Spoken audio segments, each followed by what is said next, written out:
বিয়ের মণ্ডপ থেকে আমার ছেলেকে নিয়ে পালিয়ে যাওয়ার সময় বাড়ির লোকেদের কথা মনে ছিল না?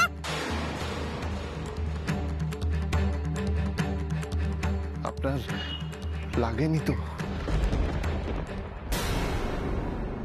আহারে দীপু, বংশের মুখে চুনকালি মাখিয়েছিস আর ওই মেয়েটার ব্যথা যন্ত্রণা নিয়ে তোর এত মাথা ব্যথা?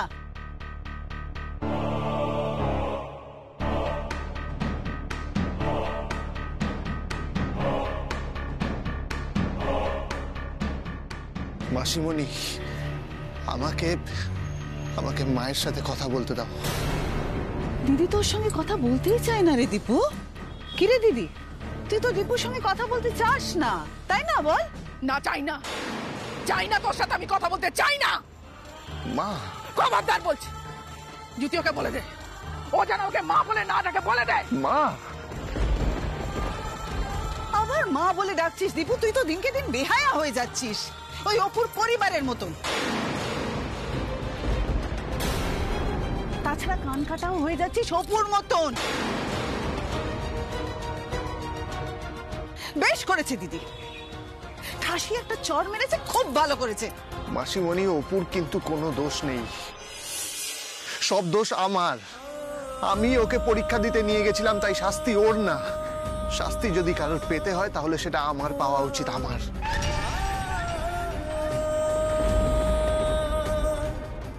বাবা, এমন করে মেয়েটাকে আগলাচ্ছিস যেন মনে হচ্ছে কলকাতা থেকে তোরা বিয়ে করে এসছিস।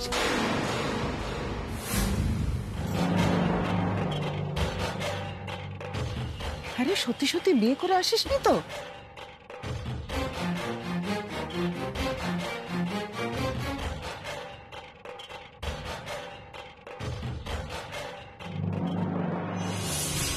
সেই তো, বিয়ের ছাদনাতলা থেকে কি আর কেউ পরীক্ষা দেওয়ার জন্য পালিয়ে যায়? ওরা বিয়েই করতে গেছিল।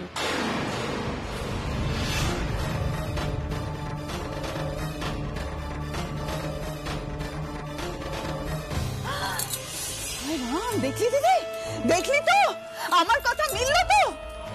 হায় রাম, ওরা বিয়ে করে এসছে। কি প্রমাণ আছে তোমার কাছে যে ওরা বিয়ে করে এসেছে? ওই তো ওরা দুজনের সামনে দাঁড়িয়ে রয়েছে। ওদের দেখো তো, ওরা যেভাবে গেছিল সেইভাবে এসেছে। ওই তো অপুমার সামনে দাঁড়িয়ে রয়েছে, ওর সিঁথির দিকে তাকিয়ে দেখো সিঁদুরের এক বিন্দু চিহ্ন খুঁজে পাও কিনা। কেন মিথ্যে কথাগুলো বলছো এইভাবে সাজিয়ে সাজিয়ে? কি অশান্তি সৃষ্টি করতে চাইছো তুমি? কেন অকারণে জল ঘোলা করছো? ও জামাই বাবু, আমি তাহলে জল ঘোলা করছি, তাই না? আর আপনার ছেলে যে এক ঘরে এক হোটেলে ওই মেয়েটার সঙ্গে রাত কাটিয়ে এলো, সেটা বুঝি জল ঘোলা নয়, তাই না?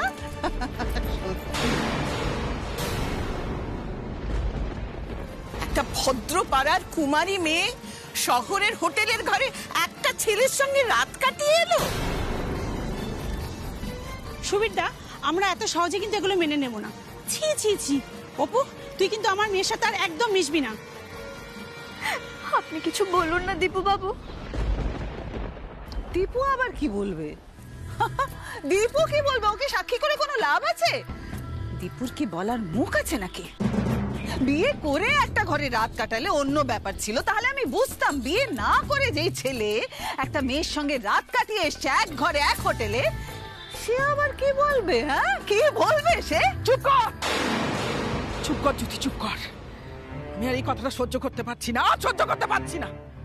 আমি এখনো পর্যন্ত বিশ্বাসই করতে পারছি না যে আমার ছেলে এমন কাজ করতে পারে। আমি বিশ্বাস করতে পারছি না।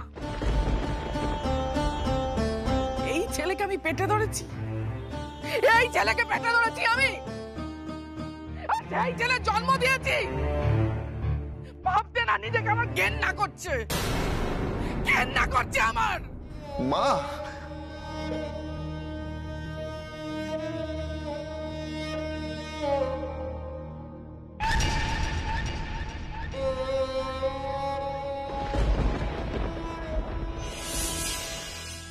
কি এসেছে বৌমা? এখানে দাঁড়িয়ে দাঁড়িয়ে রঙ্গ তামাশা দেখবে নাকি দয়া করে গাড়িতে উঠবে? যাচ্ছি মাসিমণি।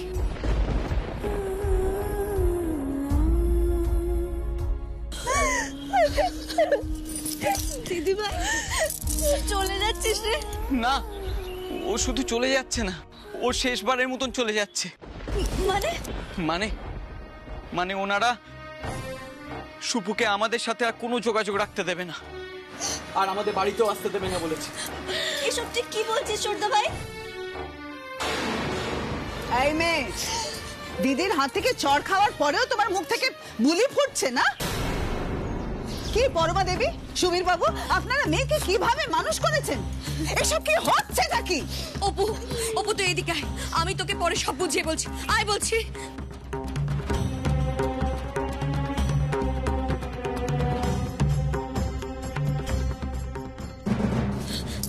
মা, আমায় ক্ষমা করে দাও মা। আমি বিয়ের মণ্ডপ থেকে এভাবে পালিয়ে গেছিলাম। তোর বোকামে আমি তো তোকে চলে যেতে বলেছিলাম। চোখ মুখের কি অবস্থা করেছিস বলতো? আরে পরীক্ষাটা ঠিকঠাক দিতে পেরেছিস তো? হ্যাঁ মা, আমার পরীক্ষা ভীষণ ভীষণ ভালো হয়েছে গো।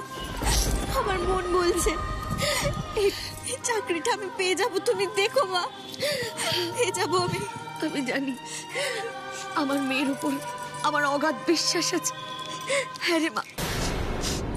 বাহ বাহ বাহ বাহ বাহ, কি মায়ের ছিরি! মেয়ে বিয়ের মণ্ডপ থেকে পালিয়ে গিয়ে কলকাতায় গিয়ে রাত কাটিয়ে, আর সেই মেয়ের প্রতি মায়ের কি অগাধ বিশ্বাস! বাহ! হ্যাঁ, বিশ্বাস দেখাচ্ছি, কারণ আমার মেয়ের প্রতি সেই ভরসা আছে। আপনারা যদি আপনাদের ছেলের প্রতি ভরসা না করতে পারেন, তাতে আমার কি করা আছে বলুন তো?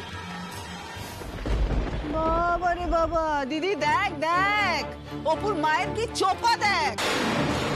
এই জন্য মেয়েদের এরকম ঠোঁট কাটা স্বভাব হয়েছে। সে যে বৌমার মা যা বলেছেন তা অক্ষর অক্ষরে সত্য, কোনো ভুল কথা বলেননি ছোট। যা ঘটেছে তার জন্য দীপু দায়ী, অপুমা নয়। আমাদের বাড়িতে যে দীপু তার নিজের ঘরে অপুকে লুকিয়ে রেখেছিল, সেটা দীপুই লুকিয়ে রেখেছিল।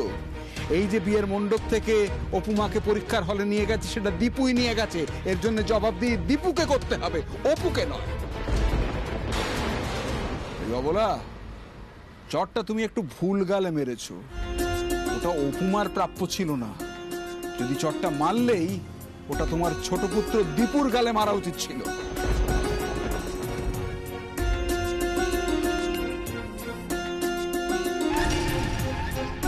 দীপু, আজ আমার সামনে তোকে কিন্তু জবাবদিহি করতেই হবে বাবা। বাবা, আমি যা করেছি সেটা অপুর ভালোর জন্যই করেছি। ভালো অনেকভাবে চাওয়া যায়, তার অনেক পন্থা আছে। তা বলে এইভাবে একটা বিয়ের মধ্যে হাঙ্গামা দিয়ে বিয়ের কনেকে বিয়ের মণ্ডপ থেকে তুলে নিয়ে গিয়ে এই কাণ্ডটা করার বোধহয় কোনো দরকার ছিল না। তুই একবার খেয়াল করেও দেখলি না, এর জন্যে তোর বাবা মা আরো আত্মীয় স্বজন, অপুর বাবা মা, সবার মাথাটা কিভাবে সমাজের কাছে হেঁট হয়ে গেল। মায়ের দিকে তাকিয়ে দেখ তো একবার, তার মুখের মধ্যে কিরকম ভাবে বিষণ্ণতার মেঘ জমেছে। একবার দেখ, তাকিয়ে দেখ।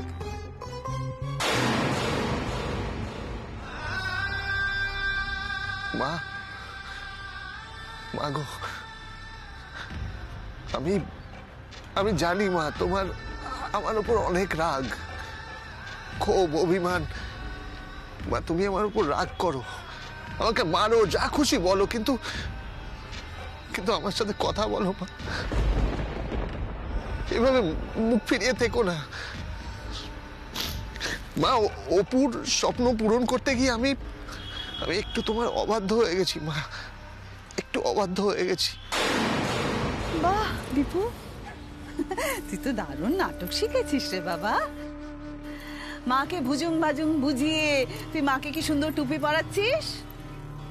শুনে রাখ দীপু, তুই মাকেও সব উল্টো পাল্টা বোঝাতে পারিস, কিন্তু তোর মাসিকে উল্টো পাল্টা বুঝিয়ে কিছুতেই রাজি করাতে পারবি না, বুঝেছিস?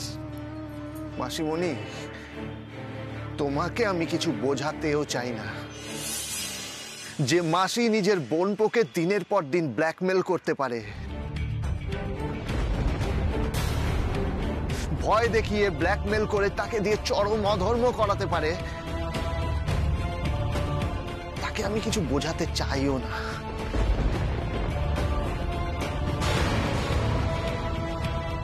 দীপু, আমাকে শাসিয়ে বকাঝকা করে কোনো লাভ নেই মাসিমণি।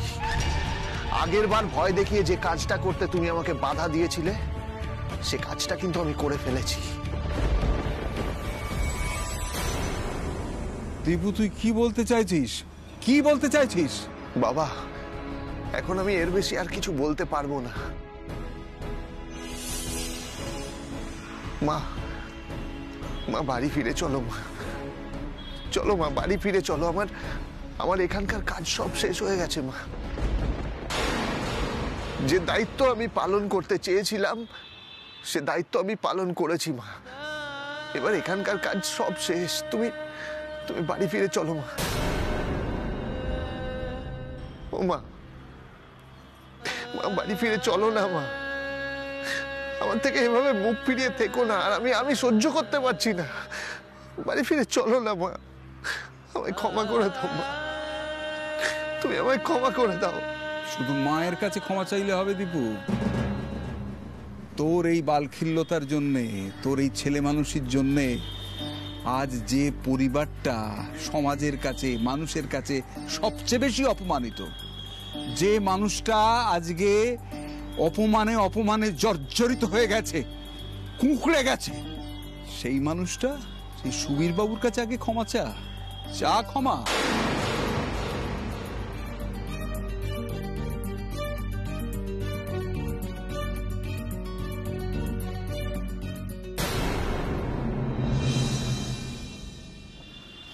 মেশমশাই, আপনি অপুকে কিছু বলবেন না। সব দোষ আমার। মেশমশাই, আজ আমার জন্য আপনি এত অপমানিত হলেন।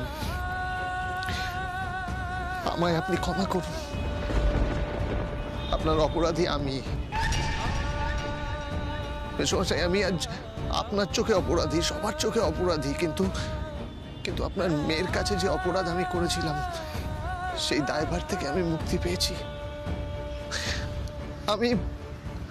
আমি জানি যে আমার আপনার কাছে ক্ষমা চাওয়ার কোনো রকম মুখ নেই। আমি আপনার কাছে হাত জোর করে ক্ষমা চাইছি মেশমশাই। আমি আপনার পায়ে ধরে ক্ষমা চাইছি মেশমশাই।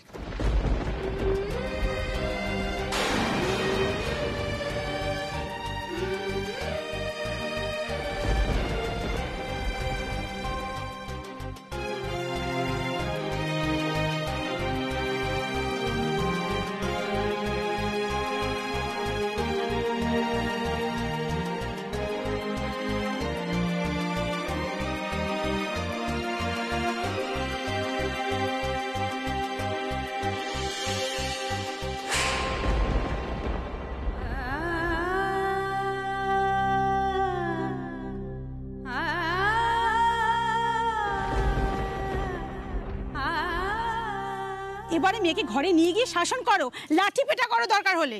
না, অপু আমার মেয়ে। ওকে আমি কি বলবো, কিভাবে শাসন করব, সেটা সম্পূর্ণ আমার ব্যাপার। চলো চলো সবাই, বাজে কাণ্ড। চলো।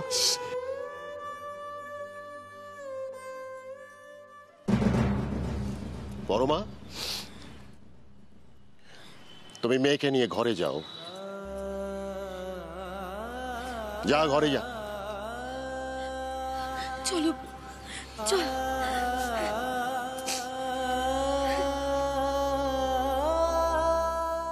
বাবা, বাবা তুমি অপুকে সত্যি কিছু বলবে না? বললাম যে না। কিন্তু সমাজকে আমরা কি কৈফিয়ত দেবো বাবা? ভেতরে যাও, আমি বুঝবো।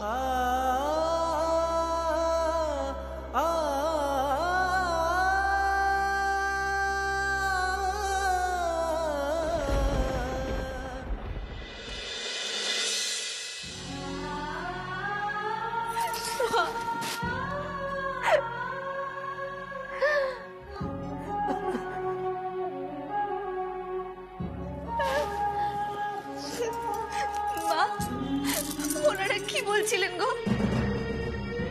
দিদি ভাইকে আর এ বাড়িতে আসতে দেবে না? এই কথা কেন বলছিল ওরা?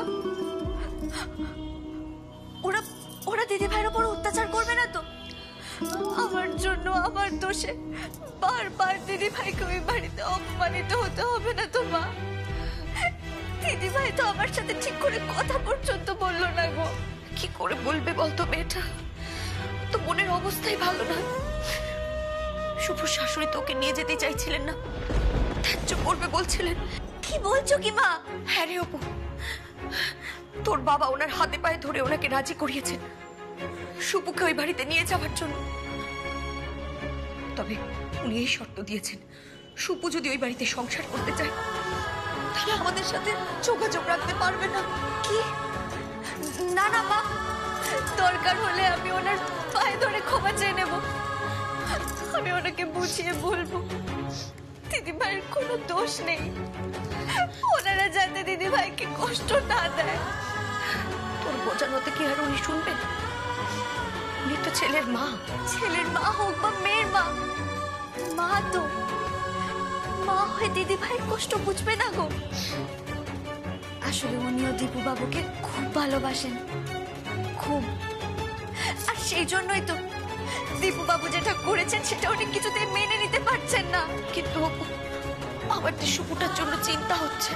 আমার দোষে মা, আমার জন্য দিদি ভাইকে এতটা কষ্ট পেতে হচ্ছে। তোর কোনো দোষ নেই, তুই তো নিজের স্বপ্ন পূরণ করতে চেয়েছিলিস, আর স্বপ্ন পূরণ করতে যাওয়া কোনো দোষের নয়। এই সমাজ তো ভাবে মেয়েদের স্বপ্ন দেখাটাই দোষের মা। এই দেখো না, আজ তো নারী দিবস, নারী স্বাধীনতা নিয়ে লোকে কত কিছু বলে, কিন্তু সত্যি কি আমরা মেয়েরা আদৌ স্বাধীন বলো তো? সব সময় আমাদের আশা আকাঙ্ক্ষা স্বপ্নের পায়ে শিকল পরিয়ে দেয়া হয়। তাহলে নারী স্বাধীনতা নিয়ে কথা বলে কি লাভ বলো? সমাজ কখনো বুঝবে না মা, কখনো বুঝবে না। বুঝবে অপু, সবাই সবটা একদিন বুঝতে পারবে, যেমন করে তোর বাবা সবটা বুঝেছে ঠিক সেইভাবে। আর না বুঝলে তুই বুঝাবি। তাছাড়া সবাই তো অবুঝ নয়, দীপুর মতো মানুষও তো আছে যারা তোর স্বপ্নটাকে বুঝেছে। হ্যাঁ মা,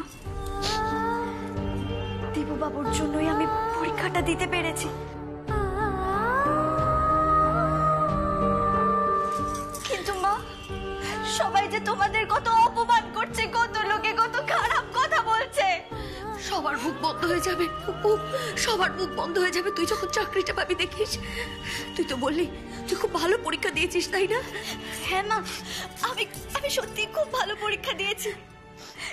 দীপু বাবু খুব খুব সাবধানে আমায় পরীক্ষা দিতে নিয়ে গিয়েছিলেন। উনি আমার খুব যত্নও করেছিলেন, ঠিক যেভাবে বাবা আমাদের যত্ন করে বড় করেছেন সেভাবে। আর জানো তো মা, উনি আমাকে অনেক উৎসাহ দিয়েছিলেন। ওনার উৎসাহতেই তো আমি এতটা ভালো পরীক্ষা দিতে পেরেছি। আমি চাকরির পরীক্ষাটায় পাশ করে চাকরিটা যদি পেয়ে যাই, তাহলে ওনার কাছে সারা জীবন কৃতজ্ঞ থাকবো, সারাটা জীবন।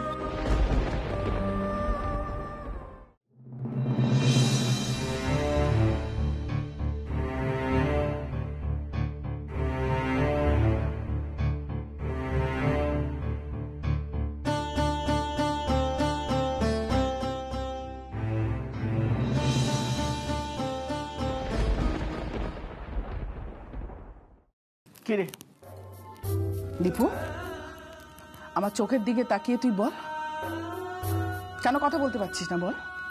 এতগুলো বছর ধরে তুই তো আমার চোখের দিকে তাকিয়ে কথা বলতিস, তাহলে আজ কি হলো তুই আমার চোখের দিকে তাকিয়ে কথা বলতে পারছিস না?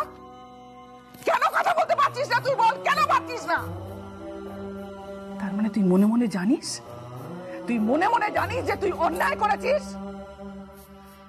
চুপ করে থাকিস না দীপু, দীপু কথা বল, চুপ করে থাকিস না। আমার চোখের দিকে তাকিয়ে বল যে ওই অপুকে বিয়ের আসর থেকে উঠিয়ে পরীক্ষা দিতে নিয়ে গিয়ে তুই কোনো ভুল করিসনি। বল দীপু, তুই ঠিক মনে করেছিস বলে কাজটা করেছিস, তাই তো? এখন নিজেকে অপরাধী মনে করছিস কেন? আমার দীপু তো এত ভীতু নয়। তাহলে দীপু তুই স্বীকার কর দীপু, যে তোর মায়ের অনুশাসন, নিয়ম শৃঙ্খলা তুই মানিস না। তোর মায়ের মান সম্মান এগুলো কোনো দাম তোর কাছে কোনোদিনও ছিল না। ঠিক আছে, ঠিক আছে, এসব নিয়ম কানুন শৃঙ্খলা আমি সব সব ভেঙে দেবো। এ বাড়িতে যে যেমন খুশি বাঁচবে, স্বাধীনভাবে বাঁচবে, যে যেমন পারুক বাঁচুক, কিন্তু আমি গৃহত্যাগী হব। না মা, না। হ্যাঁ হ্যাঁ হ্যাঁ, আমি গৃহত্যাগী হব। তোরা আমাকে খুঁজে পাবি না, আমার মুখ পর্যন্ত দেখতে পাবি না। তোরা আমার মরা মুখ দেখবি, মরা মুখ। এমনও হতে পারে যে রেল লাইনের ধারে আমার দেহটা ছিন্ন বিচ্ছিন্ন হয়ে পড়ে আছে। মা, মা, না মা, না, তুমি এরকম কথা বলো না মা, এরকম কথা বলো না। কেন বলবো না, কেন বলবো না বল? আমি মরে গেলে তোর কিচ্ছু যায় আসে না দীপু, কিচ্ছু যায় আসে না। কেঁদো না মা, মা তুমি কেঁদো না, আমি তোমার পায়ে ধরছি মা, তুমি এত কষ্ট পেও না মা। তুই আমার কষ্ট বুঝিস? আমি কেন শাসন করি সেটা বুঝিস? আমার মনের ভেতরে যে গোপন যন্ত্রণাটা আছে, যেটা আমি এত বছর ধরে লুকিয়ে রেখেছি, বুঝিস? আর ছোট মেয়েটাকে হারিয়ে আমি কি যন্ত্রণায় বেঁচে আছি। আমি ভেবেছিলাম অন্তত তুই বুঝিস দীপু, অন্তত তুই বুঝবি। আমি বুঝি মা, মা আমি বুঝি। কিচ্ছু বুঝিস না দীপু, কিচ্ছু বুঝিস না। বুঝলে আমার মান সম্মান এভাবে এভাবে মাটিতে মিশিয়ে দিতে পারতিস না। তুই কিচ্ছু বুঝিস না। এই যে এত বড় একটা ঘটনা ঘটে গেল, এরপর আমি আমার বাড়ির মেয়েগুলোর, বর্ষা, মেঘা, বউদের শাসন করব কি করে? কোন মুখে শাসন করব বল? ওরা হাসাহাসি করবে না পেছনে? এতক্ষণ তো হাসাহাসি শুরু করে দিয়েছে। এরপর আমি শাসন করতে গেলে বলবে আপনি শাসন করেন কোন অধিকারে? কোন মুখে শাসন করতে আসছেন? নিজের ছেলেকে শাসন করতে পারেন না, আমাদেরকে শাসন করছেন। আমি কি বলবো দীপু বল, আমি কি বলবো? মা গো, আমি তোমার পায়ে ধরে ক্ষমা চাইছি মা। কোনটা ঠিক কোনটা ভুল আমি জানি না, অত হিসেব আমি করতে পারবো না মা। আমি কিচ্ছু জানি না। আমি শুধু জানি আমি তোমায় কষ্ট দিয়েছি, আমি তোমায় আঘাত দিয়েছি। এটাই আমার সবচেয়ে বড় অন্যায় মা। তুমি আমায় ক্ষমা করে দাও। ক্ষমা চেয়ে কোনো লাভ নেই দি। আমি ক্ষমা করব কি করে? আমি কি করে ক্ষমা করব বল? আমি তো নিজেই নিজেকে ক্ষমা করতে পারছি না, এইটা ভেবে যে আমি দীপুকে মানুষই করতে পারি। আমি আমার দীপুকে সুশিক্ষা দিতেই পারি না মা, না। মায়ের কাছে না, মায়ের কাছে তার সন্তানরা সবাই সমান হয়, সবাই। কিন্তু আমি তা করিনি, জানিস দীপু। আমি না তোকে আমার সব সন্তানের থেকে আলাদা করে দেখেছি। আমি তোর প্রতি এক চোখ আমি করেছি, তোকে একটু বেশি ভালোবেসেছি। আর তার শাস্তি আজকে ভগবান আমাকে হাতে নাতে দিচ্ছেন, হাতে নাতে সেই শাস্তি ভগবান আমাকে দিচ্ছেন। আর তুই আমার মান সম্মান ধুলোয় মিশিয়ে দিলি, আমাকে এইভাবে শাস্তি দিলি শুধুমাত্র ওই অপুর জন্য। অপুর জন্য না মা, অপুর স্বপ্ন পূরণের জন্য। ও, অপুর স্বপ্ন পূরণের জন্য? বাবা, ওই অপুর স্বপ্ন পূরণ তোর কাছে তোর মায়ের থেকে অনেক বড় হলো, অনেক বড়। ঠিক আছে, আমি নিজের শাস্তি নিজেই বেছে নেব। আমি নিজেকে শাস্তি দেবো, নিজেকে। এই জীবনটা রাখবো না, আমি এই জীবনটা রাখবো না। না মা, না। আমি নিজেকে শেষ করবো, নিজেকে শেষ করবো। মা মা মা মা,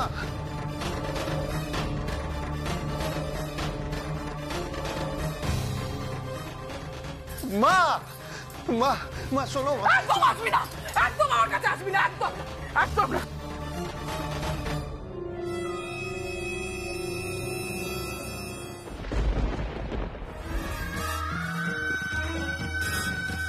শেষ করে ফেলবো নিজেকে, শেষ করে ফেলবো। মা